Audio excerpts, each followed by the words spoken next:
چې نننۍ تجربه د اکسیجن په واسطه د اور اخیستل یا د اکسیجن د اور په بلولو کې موږ سره څه ډول مرسته کولی شي. د دې لپاره چې نننۍ تجربه موږ سرته ورسوو څو شیانو ته موږ ضرورت لرو. هغه یو پوتاشیم پرمنګنیټ دی، اورلګیت دی، پوتاشیم سلنډر دی، او ګربتۍ ده، او ټیسټ ټیوب دی.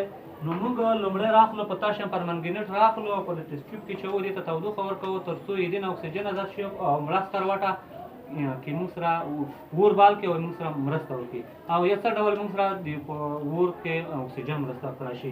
اوکسمنه اور جرمنه جوړونکي. نو دا اوس موږ کسو د هغه پوتاشیم پرمنګنیټ دی، یو ډول تور کیمیاوي مواد دي. دا ټیسټ ټیوب ته اچوو تر څو دې ته تودوخه ورکړو.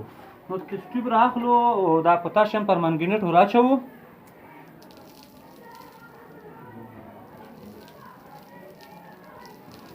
اوس دې ته تودوخه ورکوو.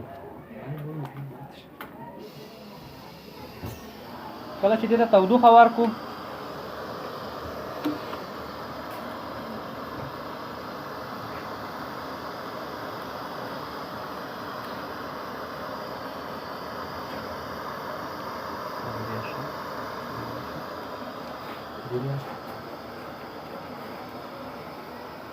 دې ته چې کله تودوخه ورکوو دې نه اکسیجن ازادېږي او دغه ګربتۍ یا شمعه چې سکروټه ده او مړه سکروټه دې ته لمبې ورکوي.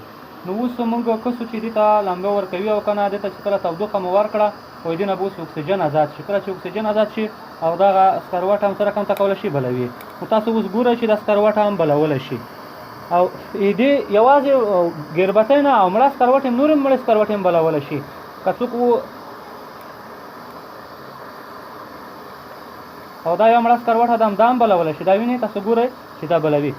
نو دا موږ ته په ثبوت رسېږي تر څو اکسیجن د اور په سره مرسته کولی شي، د اور په بلولو کې اکسیجن مرسته کولی شي. کوم ځای کې چې اکسیجن موجود نه وي اور نشي بلېدی. کتونکو دا نننۍ تجربه وه چې اکسیجن د اور په بلولو کې موږ سره مرسته کوي.